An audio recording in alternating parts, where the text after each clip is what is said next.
Salam bagimu Bapak Ibu Saudara-saudaraku yang kekasih dalam Tuhan Yesus Kristus.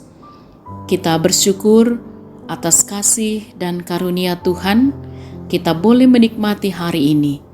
Dan bersama-sama kita akan membaca dan merenungkan firman Tuhan dalam renungan harian hari Sabtu tanggal 6 Maret 2021. Mari kita berdoa.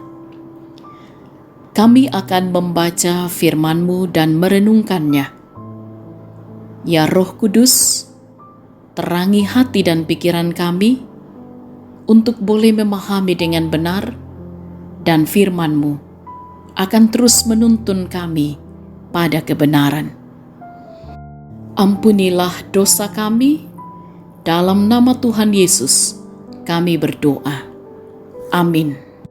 Bacaan kita dari kitab Injil Markus, pasal 9, ayat 2 sampai ayat 8. Yesus dimuliakan di atas gunung. 6 hari kemudian Yesus membawa Petrus, Yakobus, dan Yohanes bersama-sama dengan mereka. Ia naik ke sebuah gunung yang tinggi. Di situ mereka sendirian saja.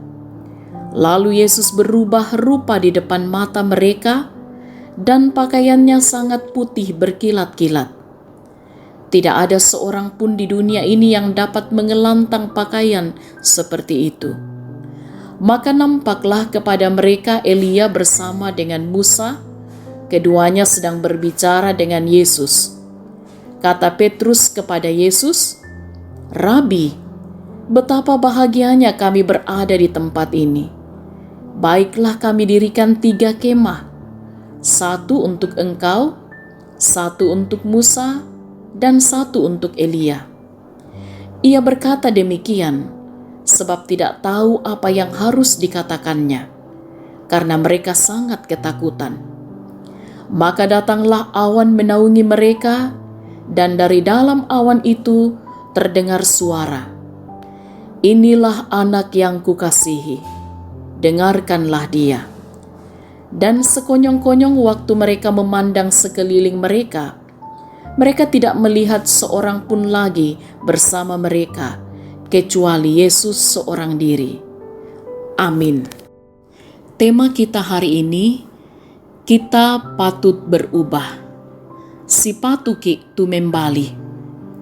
Saudara-saudara yang kekasih dalam Tuhan, setiap orang memiliki kecenderungan untuk berubah.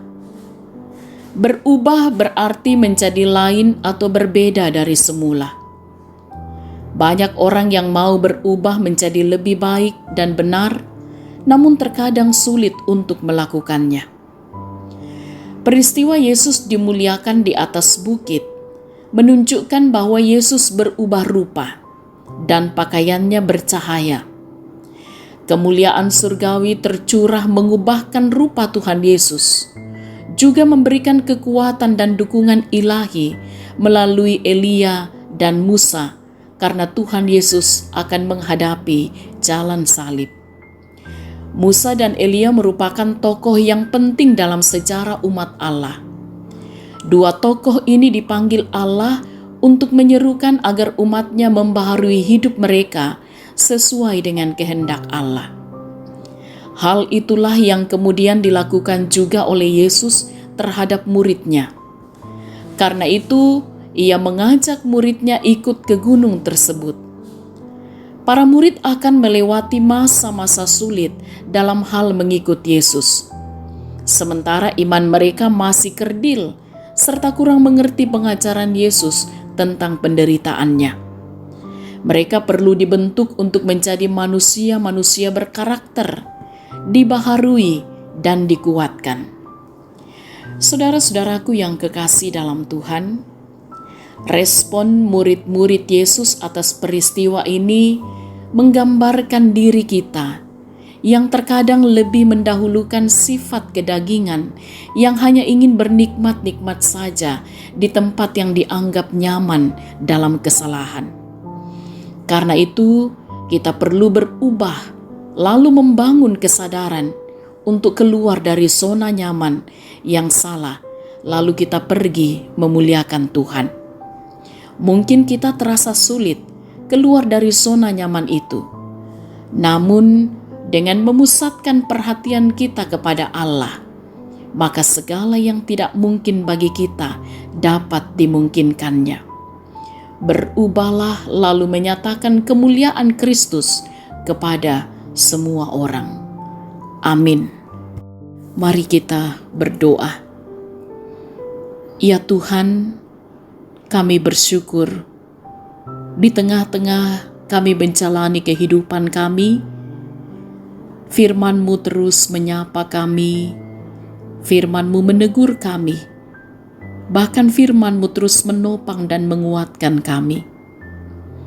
Kiranya dalam perjalanan kehidupan kami, dalam masa-masa sulit, dalam suka ataupun susah, dalam tawa ataupun tangis, kami terus memuliakan Tuhan.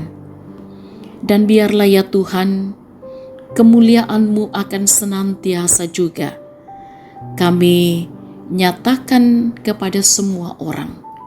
Dalam segala tingkah laku kami, sikap hidup kami, tutur kata kami, dan pikiran kami.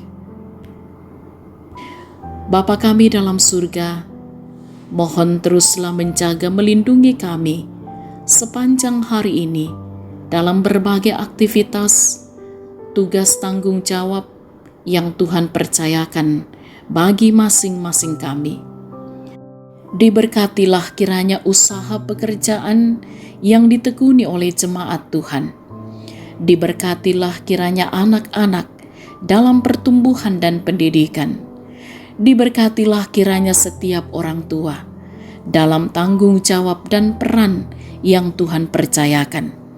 Diberkatilah anak-anak muda kami dalam perjuangan mereka di masa muda, dalam karya dan segala aktivitas yang Tuhan percayakan. Diberkatilah juga kiranya jemaat Tuhan di mana saja berada saat ini, ditopanglah dalam segala hal. Demikian juga diberkatilah dan dipulihkanlah jemaat Tuhan yang saat ini sedang berada dalam kondisi yang sakit. Tuhan, pulihkan mereka, topang mereka dalam upaya perawatan yang mereka terima, baik di rumah sakit maupun di rumah. Dikaruniakanlah kekuatan dan penghiburan yang sejati bagi mereka yang bergumul karena duka cita. Bahkan juga tetaplah dikaruniakan kesabaran bagi jemaat Tuhan yang saat ini sedang bergumul karena berbagai hal. Damai sejahtera, sukacita kiranya terus dialami di tengah-tengah perjuangan kehidupan. Demikian juga diberkatilah orang tua kami yang sudah lanjut usia. Kiranya mereka terus bahagia gembira di masa tuanya, menikmati kasih Tuhan bersama anak-anak dan cucu. Diberkatilah dan dikaruniakanlah hikmat bagi majelis gereja, pengurus OIG, dan pengerja gereja dalam bersama-sama mengemban tugas pelayanan di tengah jemaat. Demikian juga diberkatilah para pemimpin-pemimpin bangsa kami untuk juga senantiasa memimpin bangsa ini dengan benar dan adil. Diberkatilah kami sepanjang hari ini, bahkan sepanjang kehidupan kami. Ampuni dosa kami Tuhan, sempurnakan doa kami. Dalam nama Tuhan Yesus kami berdoa. Amin. Demikian renungan harian kita hari ini. Tetap semangat, salam sehat, Tuhan Yesus berkati.